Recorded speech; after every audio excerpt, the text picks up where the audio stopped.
To fix source import failed errors in NotebookLM, start by understanding that this issue usually happens when NotebookLM cannot properly access, read, or process the file or link you're trying to upload. Begin by checking the file type of your source.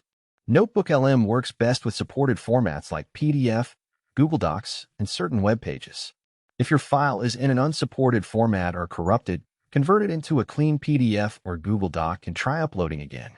Next, check the file size. Very large documents may fail to import or take longer to process. If your file is too large, try splitting it into smaller sections before uploading. This often resolves import failures immediately. If you're importing a link, make sure the URL is publicly accessible or has the correct sharing permissions. For Google Docs or Drive files, set the sharing option to anyone with a link can view, or ensure your logged-in account has access to the document. After verifying the file, refresh the NotebookLM page and try uploading again. Sometimes temporary session or browser glitches can interrupt the import process. If the error continues, switch to a supported browser like Google Chrome. Browser extensions such as ad blockers or privacy tools may also interfere with file uploads, so try disabling them temporarily and retry the import.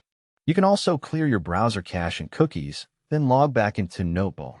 This helps reset stored session data that might be causing upload conflicts. Another effective step is to rename the file with a simple name containing no special characters. Avoid symbols like %, hashtag, or long file names, as these can sometimes trigger upload errors.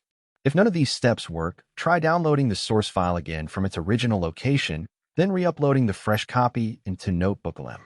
Finally, if the issue persists across multiple files, it may be a temporary service limitation or sync issue. In that case, wait a few minutes and try again later. And that's how you fix source import failed errors in NotebookLM.